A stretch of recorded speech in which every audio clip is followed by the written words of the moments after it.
The air crackled with the dry, oppressive heat of the Afghan mountains.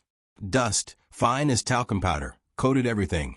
The rocks, the rifles, the sweat-streaked faces of the 4 Navy SEALs pinned down in the shallow depression they called cover. Lieutenant Mark Jester Riggins pressed his cheek against the scorching rock, the taste of dirt and adrenaline metallic on his tongue. Echo 1, this is Ghost Lead. We are pinned down, heavy enemy fire. Request immediate close air support, over, he barked into his radio. His voice a strained rasp against the deafening roar of PCAM machine guns and the zip of incoming rounds. The response was static, then a broken, grim reply. Ghost Lead, Echo 1 stand by. QRF is 30 mics out.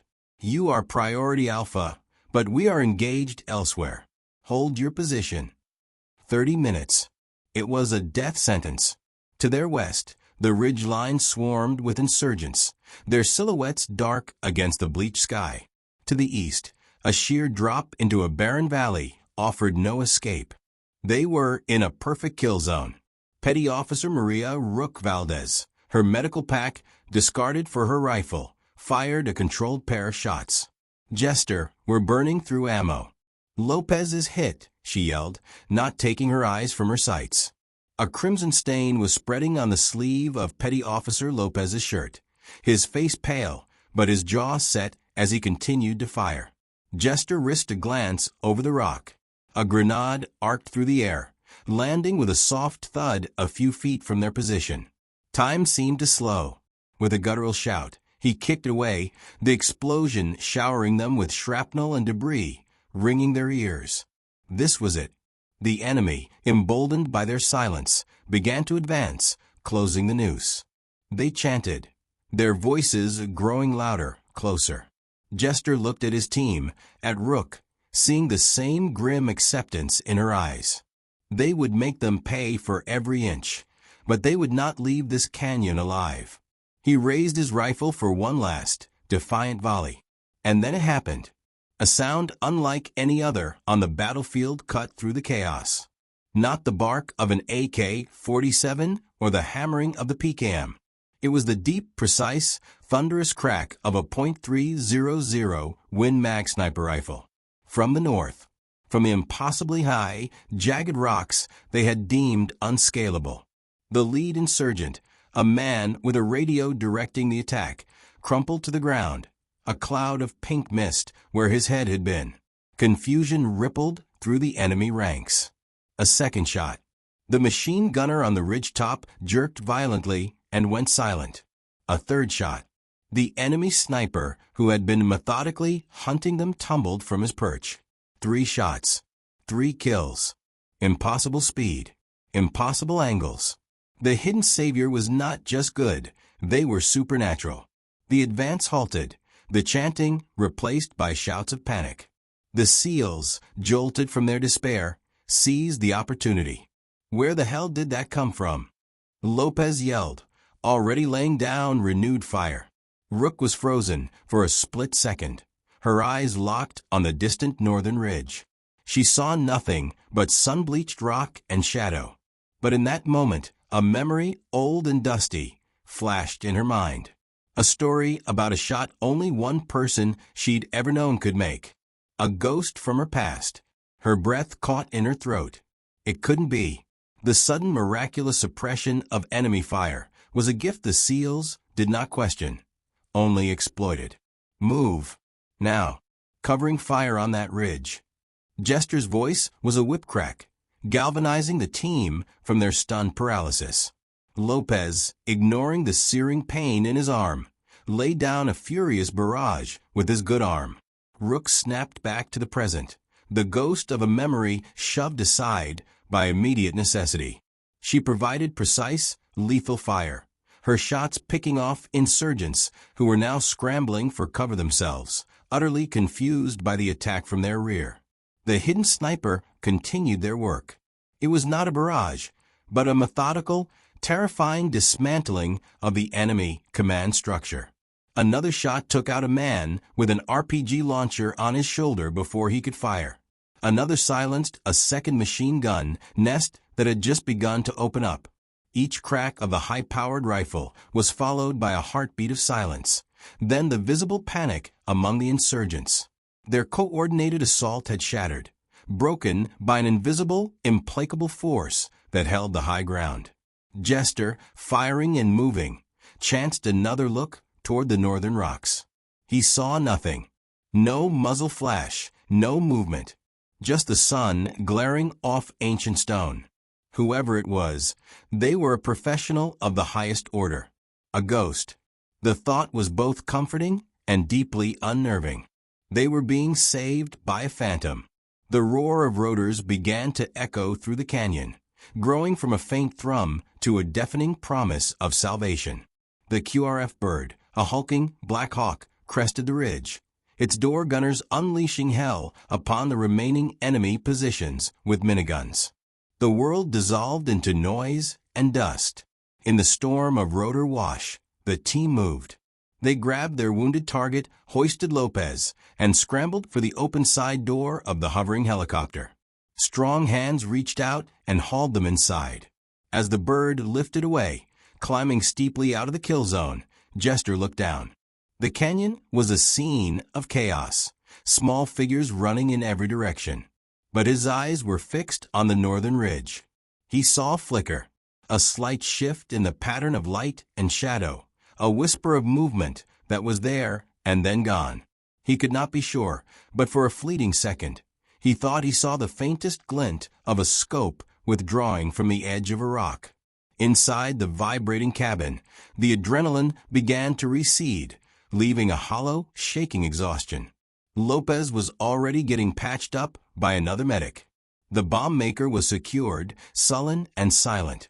Rook sat on the metal decking, her back against the bulkhead, her rifle across her knees. She stared at nothing, her mind far away from the vibrating metal around her. She was back in Texas years ago, watching her older sister Lyra meticulously clean a hunting rifle with a reverence that bordered on religious. She heard her sister's voice, calm and sure. The rifle is just a tool, Maria. The shot is everything. It's an equation. Wind, distance, bullet drop. You solve it, and the target just disappears. Lyra had always made the impossible seem simple. But Lyra was gone. Her career ended in disgrace. Her name a dark stain on the family. She had vanished into the shadows of the private intelligence world. A specter whispered about but never seen. Rook closed her eyes. The image of that northern ridge burned into her mind. The precision, the speed, the impossible angle. It was a signature, a calling card. And, in her heart, she knew. The ghost in the mountains had a name.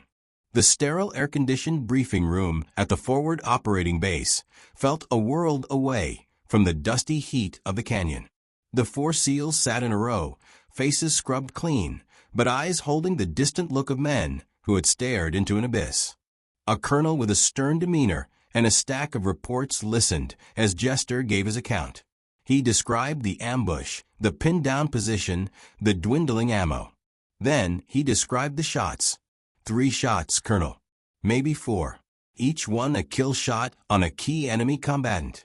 They came from the northern ridge, grid reference Echo 7, Jester stated, his voice flat and professional.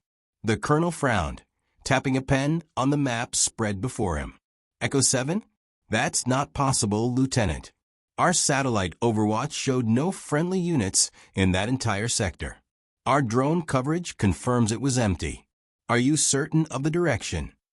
Absolutely certain, sir, Jester replied, his gaze unwavering. The audio signature was unmistakable, a .300 Win Mag.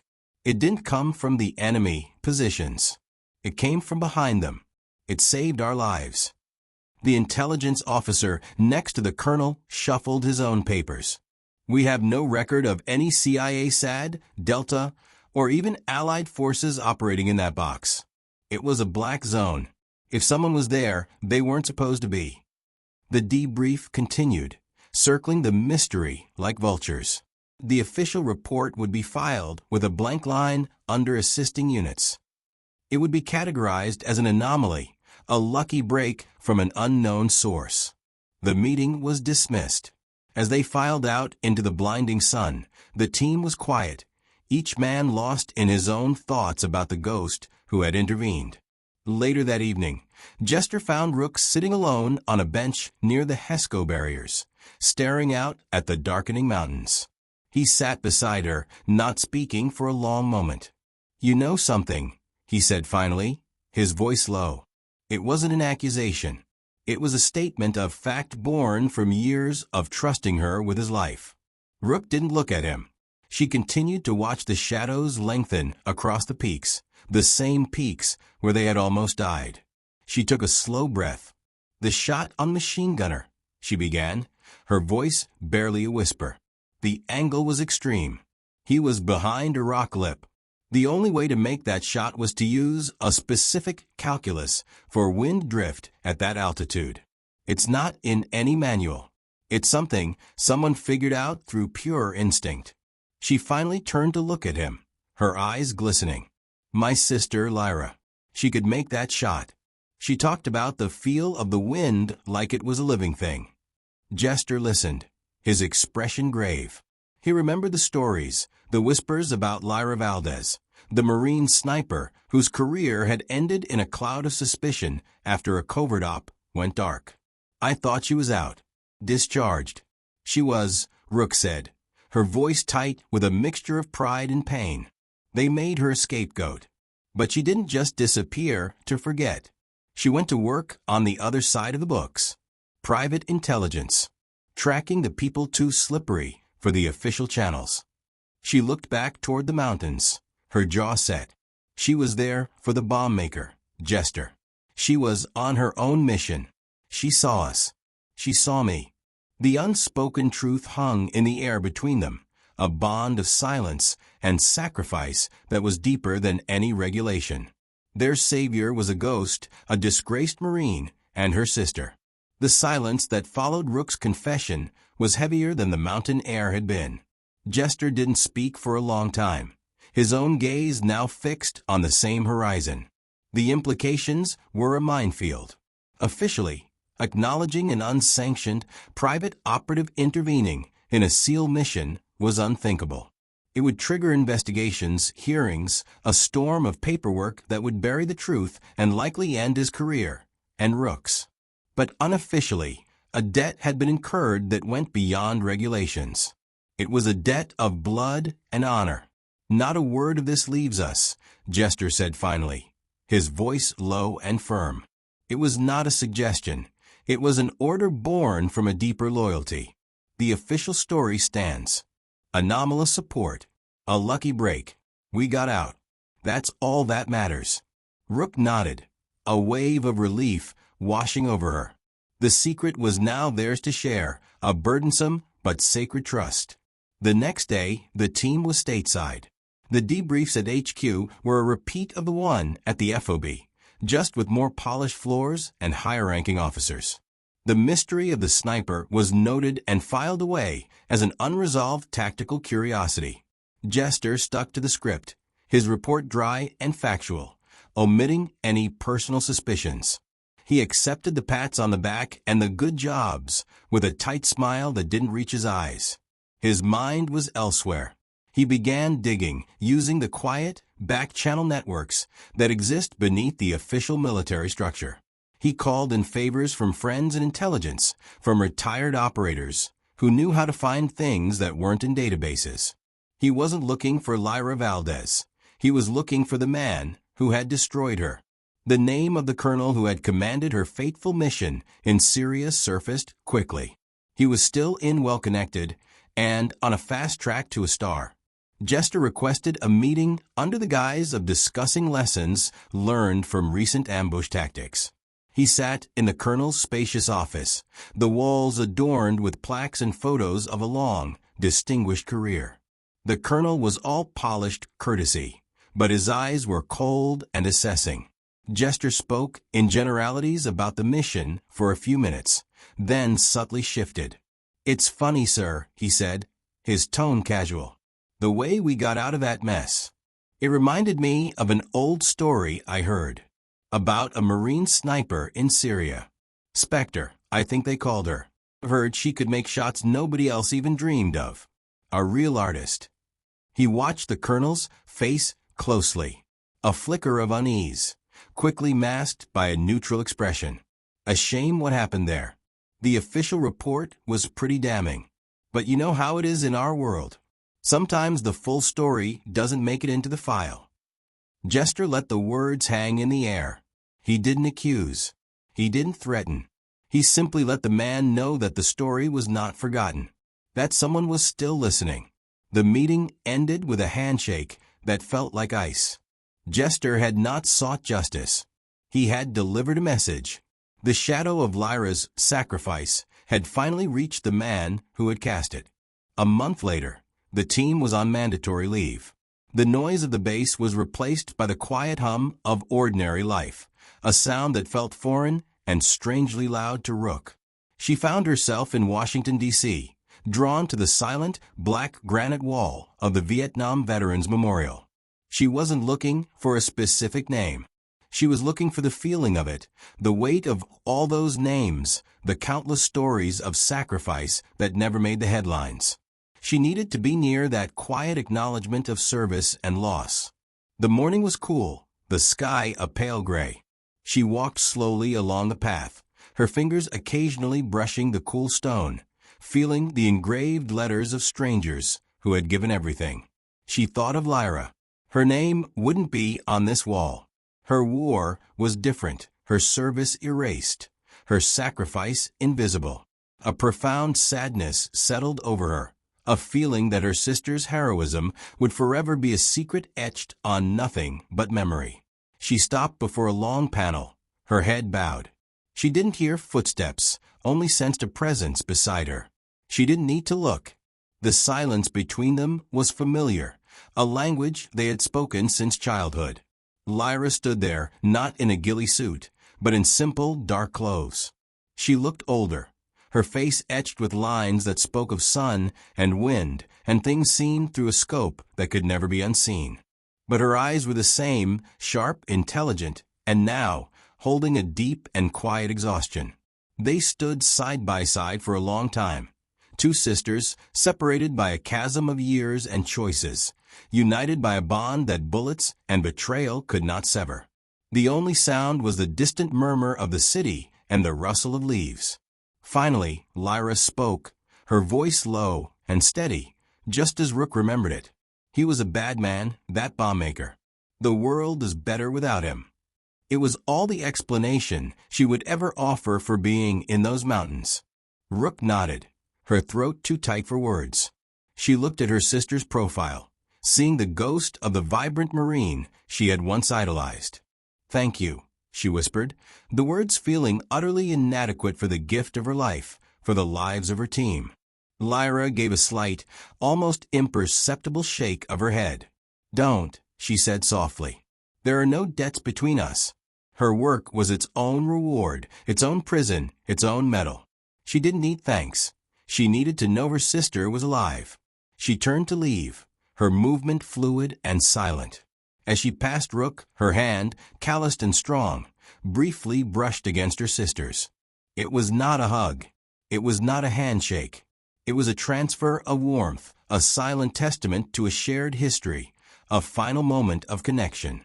And then she was gone, melting into the sparse crowd of morning tourists, a ghost once more.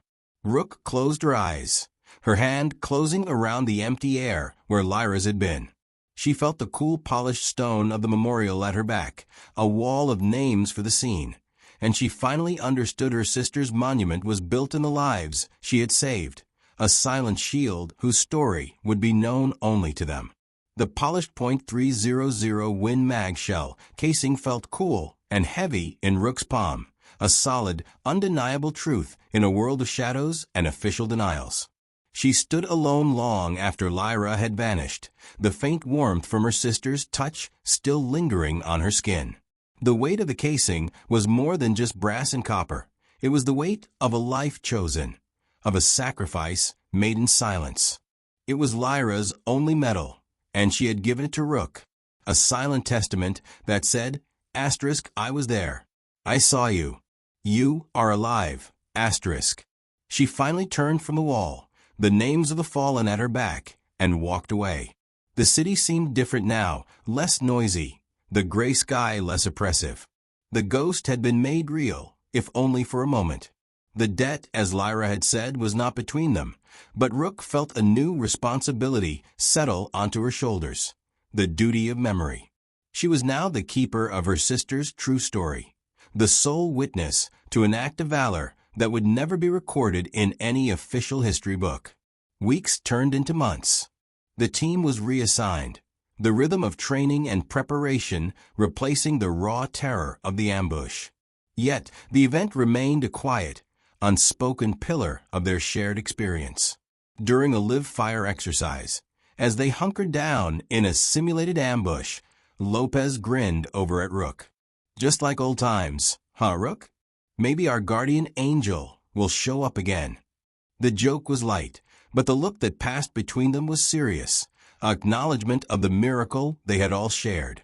Jester never spoke of his meeting with the colonel again, but Rook noticed a clipped news article left on her desk months later. It was a brief mention in a defense publication about a promised promotion for a certain colonel being indefinitely postponed. No reasons given. It was a small, cold measure of justice, delivered from the shadows to the shadows. It was all that could be done, and it was enough. Rook kept the shell casing. She didn't display it. She didn't put it on a chain or mount it in a case. She carried it in the small zippered pocket of her uniform trousers, a hidden talisman against the dark. Before every mission, during the quiet moments of pre-op checks, her fingers would find it. She would roll the cool, smooth brass between her thumb and forefinger, feeling the crisp ridge of the primer. It was a ritual, a moment of connection.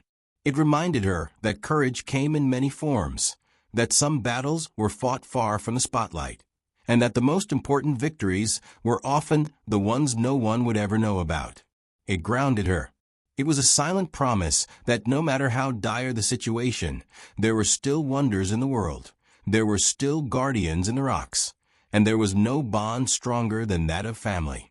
The memory of those shots of the ghost in the mountains became a part of her, making her a better medic, a calmer soldier, and a more grateful sister.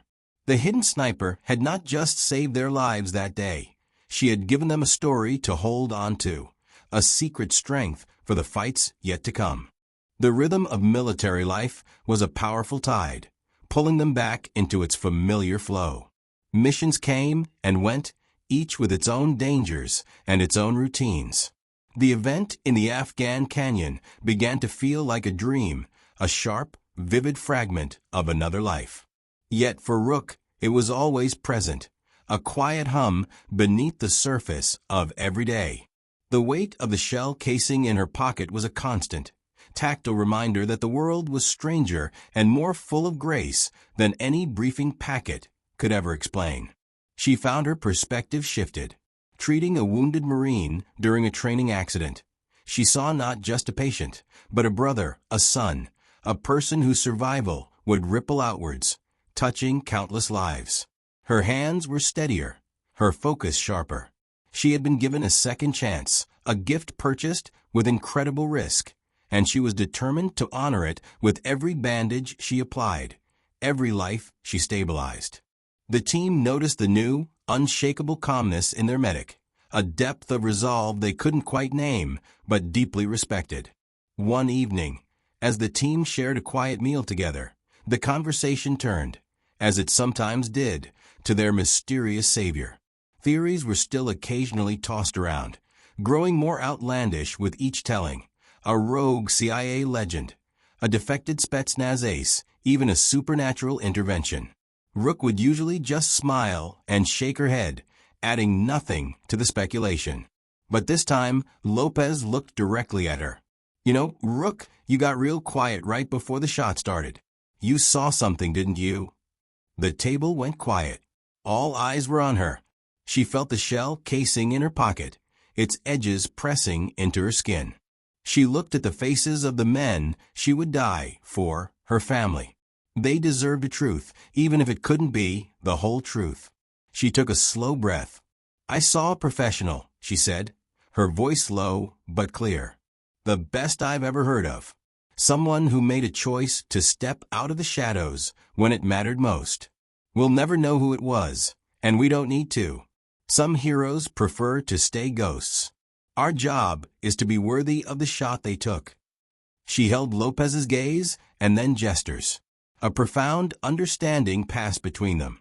They nodded one by one. The mystery was laid to rest, not solved, but respected. It was enough. The conversation moved on, but the atmosphere had changed. The ghost had been acknowledged, and in doing so, its power had settled over them, not as a puzzle, but as a permanent part of their shared identity. They were the team that had been saved by an angel, and it bound them together in a way nothing else could. The years did what years always do. They passed.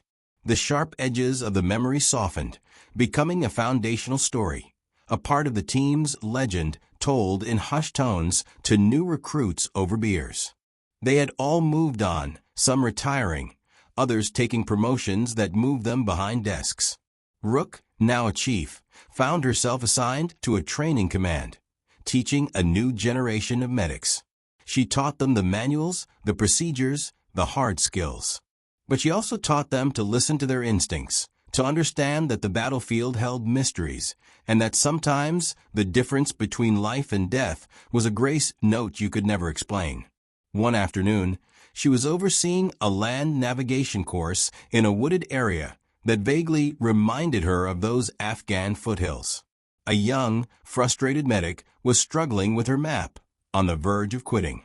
Rook walked over, not to give her the answer, but to offer a moment of calm. "Look up from the paper," Rook said, her voice quiet. "See the lay of the land. Feel it. Sometimes the terrain tells you more than the grid lines." The young woman looked at her, confused, but then took a breath and really looked, her eyes beginning to trace the subtle ridges and drains of the land.